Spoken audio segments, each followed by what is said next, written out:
Welcome back, folks, to the WP-Tonic Show. This is our Thanksgiving special. You will be listening to this after you stuffed yourself with turkey and ham, whatever, and hopefully you had a great time with your family.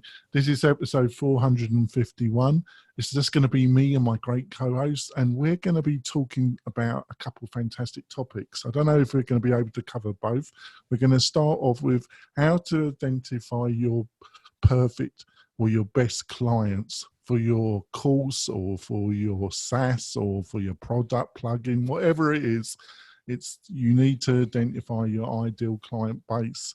And then after that, if we have time, we're going to be talking about a subject that we talked a little bit with Brian Jackson, or my co-host did, and that's about content marketing in 2020. What will work, what won't work. So before we go into the main part of the discussion, I want to talk about our major sponsor, and that's Kinsta Hosting. And Kinsta Hosting, what can I say about Kinsta Hosting, which I haven't said to you, beloved listeners and viewers? It's just fantastic. They are just fantastic. They've been hosting the WP-Tonic website for over 2 years. I've been so happy with their support. I've spoken to the key people, the founder and all the key people in Kinsta, like Brian Jackson. They're a fantastic crowd. They're top-notch people. Their support staff are fantastic.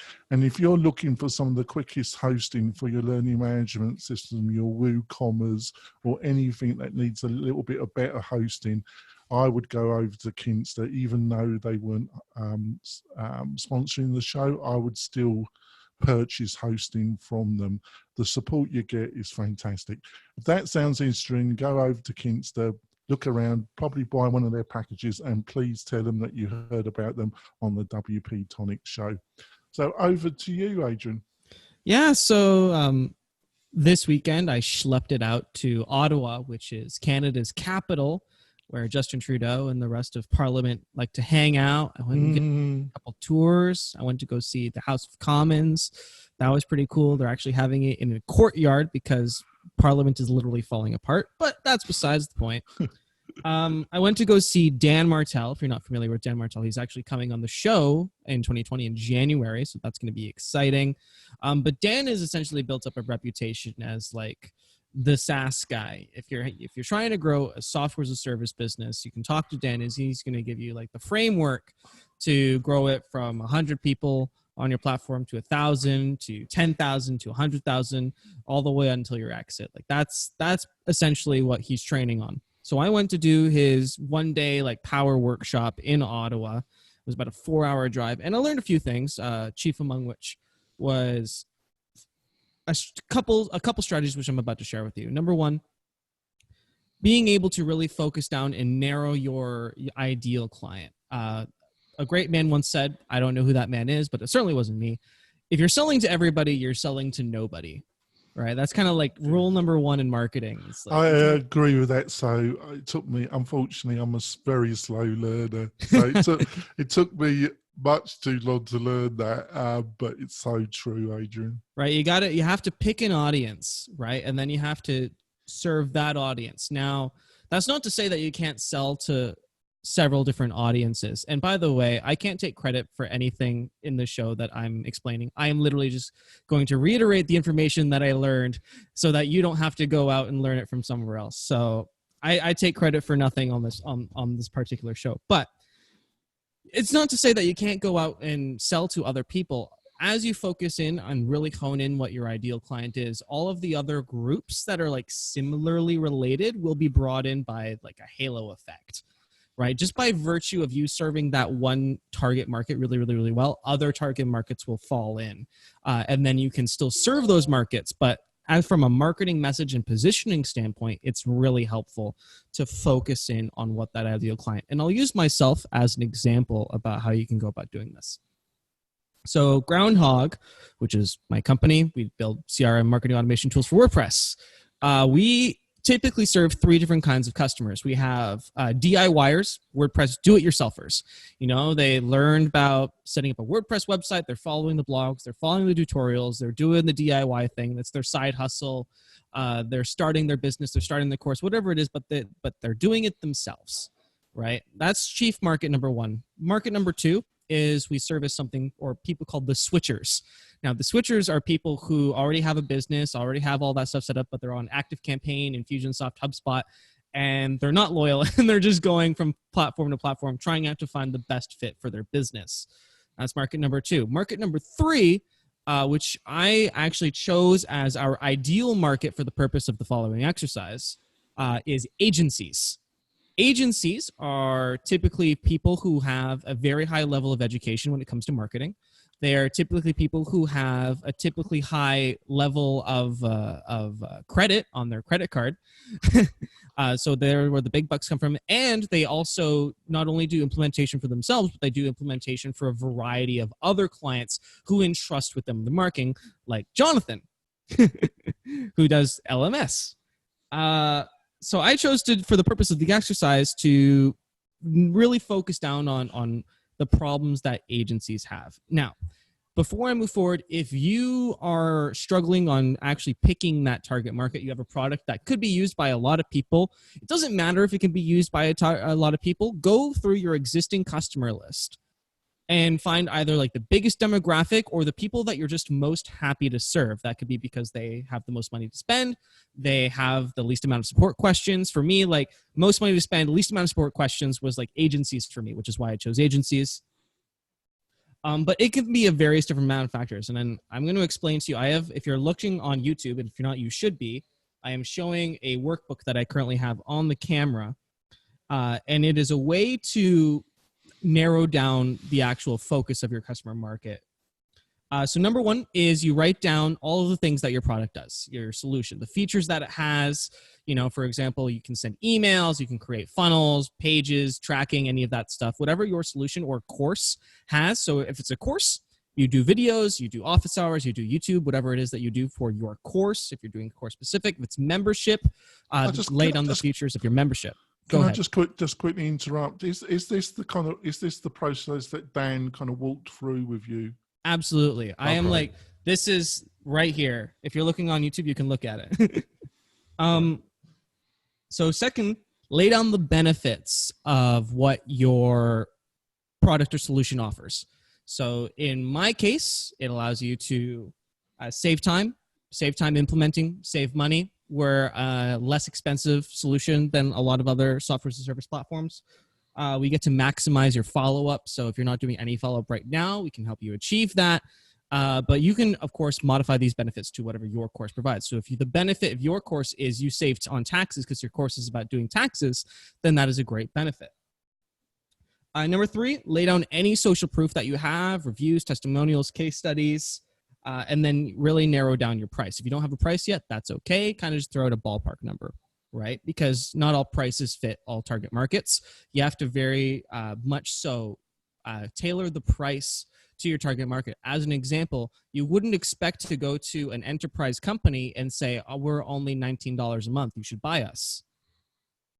Right, an enterprise company is not going to take that seriously because they are used to spending $10,000 a month, if not more, for software. So you have to make sure that whatever you end up choosing, your price fits within that. $19 a month would be more akin to small business, or if you're like a consumer product, focusing on selling to consumers, things like that. So number two, and this comes in where I was talking about, we have our three customer segments. You nail down your target markets. So if you have multiple, write them all down. So in my case, again, for purpose of iteration, it was DIYers, we had switchers, and we had agencies. Those were the three target markets that we know we serve and that we currently have in the client roster.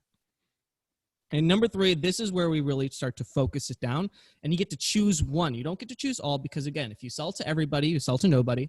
So you get to choose one. Focus on an industry that you enjoy serving. So if you are a course creator, and let's say you have a tax course, you learn how to do your taxes and save on your taxes. An industry that you could choose would be for e-commerce, because e-commerce sites have to do a lot of different taxes in a lot of different states, and e-commerce taxes are becoming increasingly more difficult as legislation throughout the globe changes rapidly. So if you have a course on doing that, message me because I will buy it. I would make a great customer for you. But you get to focus in on an industry that makes sense.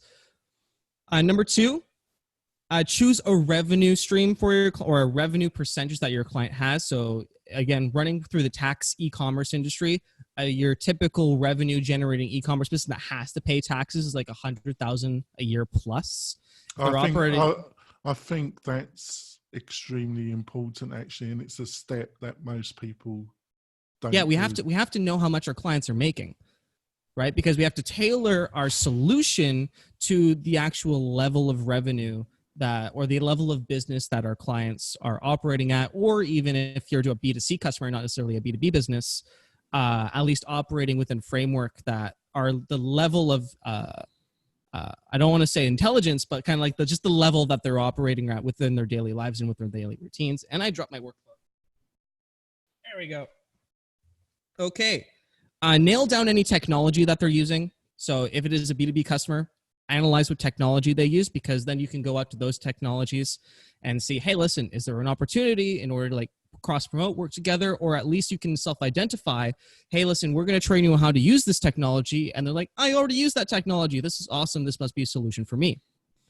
And always remember to focus down on a specific pain that segment or this profile, this literal profile of the customer that we're building out, whatever their pain point is something that you can like latch onto and make hurt even more until they realize I need your solution in order to help me satisfy or remove this pain from my business, from my life, whatever it is that you're helping accomplish. I've been as you've been explaining this, I've been thinking, and I don't know if you agree with this. It doesn't happen all that often, but if I hit a website and its message is really honed in and it's a product or service that I know I need, I might not know them from Adam, but if they offer like a monthly or a certain period where a trial period, I go for it. I will buy it. It's or try it out. Surprisingly, I surprised myself. I think it's really honing in and having the marketing message that really resonates with your target audience, doesn't it? There's no question about it. If you go to a site and it says, this, I'll give you an example. I actually wrote one down here. All right. If you go to a site and their tagline and their headline is "We help your business grow," okay, what is that? Immediately you think, well, how do you know what my business is? How do you know where I'm at? What stage am I? What might be better and what might resonate more with people or people visiting your website, potential customers, is we help e-commerce businesses in between 10K and 100,000K in revenue achieve X results, right? That is a lot more honed in and can immediately help you self-identify. It's like, okay, I am your customer, right? We don't need to tell people, or we don't need to, our job as marketers and as business people is not to necessarily tell the customer that we're the solution that they need. It's for them to self-identify that we're the solution they need. And we can do that by really focusing and really narrowing down who makes up the perfect client for us. And I think if you don't know, you can go download this. The workbook that I've been working off is actually available online. It's called... You can get it off his website, can you? Yeah, you can get it off his website. It's a lead magnet that he provides. It's called the Customer Niche Focuser. Right. Okay, so for anybody who wants to write that down, that's the Customer Niche Focuser. It's the lead magnet that you can get. Just Google I think he's calling it the Rocket Demo Builder. Yeah, that's the one he's currently doing. Right. That's not necessarily for everybody. He actually, in the course, we learned what he calls a conversion tool is. So if you're doing 10,000 or more in annual contract value, so if a customer is paying you over $10,000 a year, then a demo would be the appropriate conversion tool. Anything under that is generally best served by a free trial. All right. Because under 10K in annual contract value is not exactly scalable, because for that you need a sales team, and it's really hard to pay a sales team a fair amount when you're doing less than 10K in annual contract value. So that's just something that if you're kind of deciding on which conversion tool that you need to be using for your business. I better remove the demo off my mail rights side then. Do that. I think we're going to wrap it up for this half of the show. We're probably going to go on to the content marketing part. Let's do it, yeah. In the second half. We'll be back in a few moments, folks.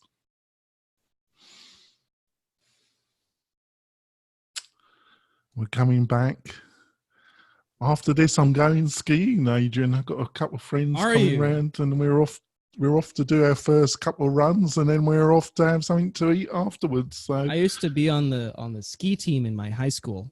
I never placed, but it was a fun trip. We're skiing at Heavenly, so we're going to Heavenly. So on to content marketing. So did our Dan, I should say, Donnie Dan. Did he cover content marketing? He did, and what we were previously talking about ties into this very, very neatly.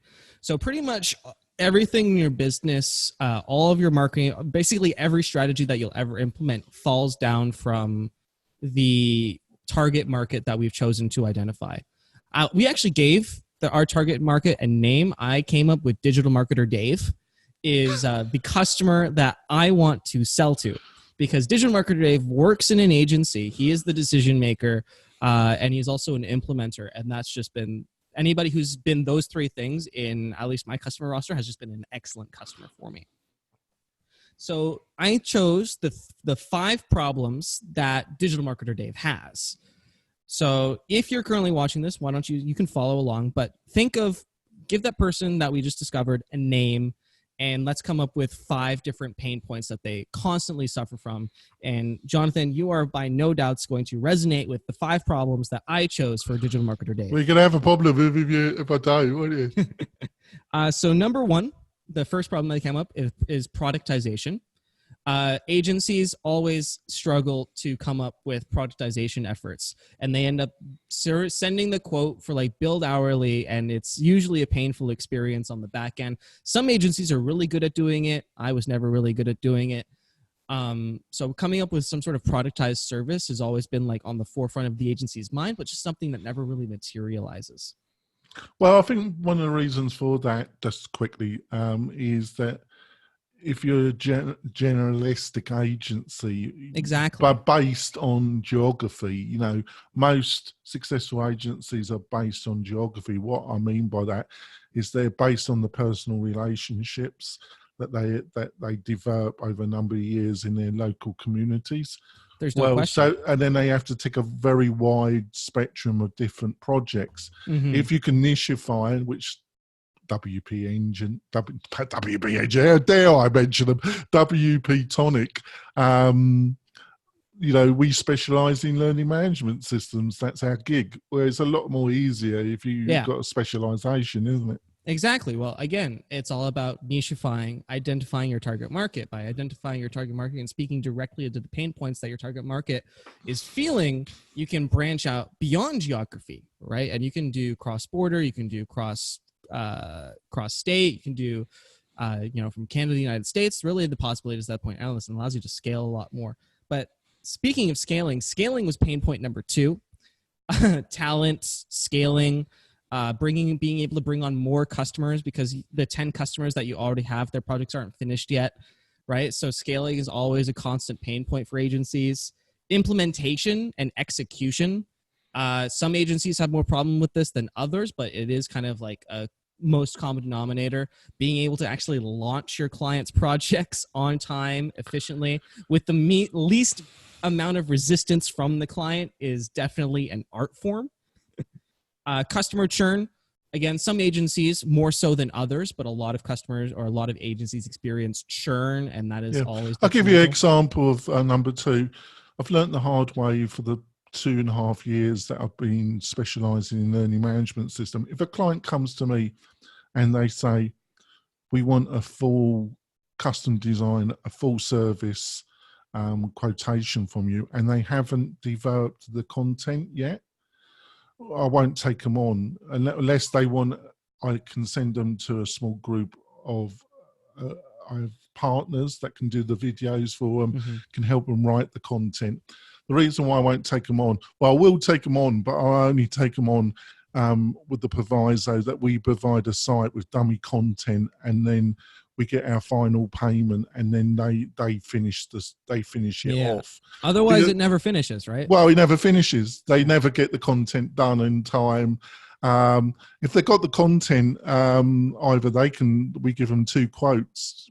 We give them 3 quotes actually, but one of those quotes is a quote where they've put the content in and finished, and then we launch, or a quote that we put the content that they've developed onto the website. And that's worked a lot better.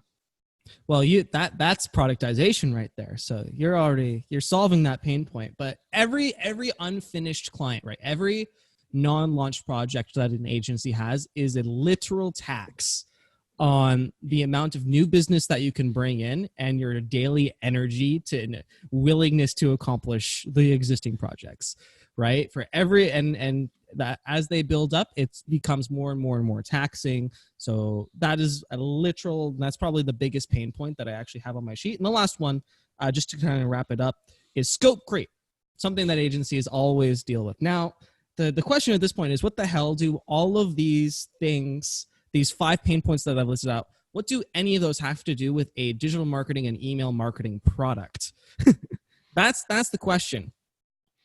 And I can tie in the nuances of how it relates, but really the actual purpose of this exercise is not necessarily to establish your product as the right fit for your target market, but rather to establish you as an expert in the target market. I used to work in an agency, so I personally have experienced all of these physical pain points. And when I decide to write my content that speaks directly to agencies, I don't necessarily need it to be super salesy and say, listen, agencies need to buy my product because of XXXX. The content that I want to be producing is not necessarily the copy to sell my product, but just to identify myself as an expert at agencies, right? So for example, to identify productization, which is a big pain point, I would write an article, something like this. Learn how to the ultimate pricing table framework for agencies. That has nothing to do with sending emails, but it at least establishes me as an expert in servicing agencies. So all of the content that you're writing for whatever your particular course, your particular SaaS business, your WordPress, your product business, your agency, what you want to be doing is not necessarily just every time you write a blog post, be like, hey, listen, you need to buy this product and here are the reasons why. It needs to be, here is a pain point that you have. Here is how we were able to solve it for ourselves. And here is the framework that we used. And here are the steps that you need to go through to solve it for yourself. The result of providing that level of value and level of content is going to end up in your sales pipeline at some point. Right. So to summarize the concept which you're just trying to outline there, is that you don't necessarily the post that you write, it has to be in the confines of your target audience and have some linkage to the products, but it doesn't have to have a direct linkage. It does not have to have a direct linkage. For example, what I might be able to write as a kind of like indirect linkage is for the productization. One of the unique features of Groundhog is you're able to easily import and export your funnel templates. So you can they're very portable. You can move them from site to site. So if you're an agency, what you might be able to do is create a Black Friday template. And when Black Friday rolls around, you have a productized, ready to go template that you can implement and sell to your existing client list. So the email might go out. It's like, hey, listen, client list. We developed this awesome Black Friday template. It worked really well for us last year, and we'd love to share it with you. The price for implementing this per client is like $1,000. email us back if you want us to do that for you. You get the email back, etc. So I might write an article explaining how to do this exact process.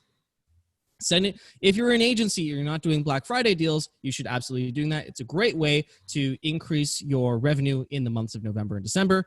What you need to do is you need to do the following steps. You need to create a template, whatever it is. It could be a groundhog funnel. It could be a page. It could be active campaign. It could be whatever, but you get to choose. Then you get to sell. You get to email your existing clients, say, hey, listen, we have this funnel template. We'd love to implement to you. Come up with a price of implementation if it takes a few hours. Set it at like $1,500, and that's how the content, that's how the blog article goes. It's just that step-by-step process, regardless of the tech stack or the products that you're using, because again, it's all about establishing yourself as an expert in the target market, because that will help them self-identify that your company, your brand, regardless of the solution, is the right one, is something that they want to be around, is something that they want to invest in, is something that they want to be a part of. And eventually that's just going to result in them buying whatever it is that you have. Yeah, I can see it.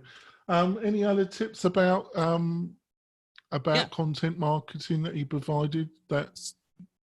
So if you're struggling on actually coming up with a schedule for your content, because writing content is a pretty daunting task. Some people are really good at it. I personally am not, so I appreciate having frameworks and ways to actually decide which content to invest in. I've actually got a writer that works with me, and we work out. I do the SEO research, and I contribute to the articles to some extent, depending on the subject matter. But we work out about a 6-month calendar, and then I do the research beforehand, and then we have an editorial meeting. We work out about 2 to 3 posts per month. That's how we do it. That's pretty impressive. But if you're struggling to figure out the actual calendar itself, right? So you said that you have a calendar, you figure out the calendar, right? Not everybody knows how to actually create. All right, well, what content will actually be relevant to my target audience? So again, it all comes down from the target audience. So we laid out those 5 pain points. Again, for agencies as an example, it was scope creep, productization, scaling, implementation, execution, and customer churn. So what you should do is you write 5 articles for each one of those particular pain points. You don't have to do them all at once, but let's say you write 1 blog post or 1 piece of content. It could be a YouTube video, could be a blog post, whatever type of content that you want to provide. It could be a lead magnet, it could be whatever. Just one a week. Week 1, you write an article about productization. Week 2, scaling. Week 3, implementation execution. Week 4, customer churn. Week 5, scope creep. Week 7, productization. Again, and it just kind of like goes in a circular pattern. If you're looking on YouTube, you can actually physically see what it looks like. It's literally just a circle, and you choose one, and then you just keep going around and around. And that way you hit all 5 hot spots, the hot pain points that agencies experience, or whatever your product market experience, or target market, whatever your target market experience is, and you just nail that in week after week after week, and you'll end up with like 50 articles, 1 for every week of the year.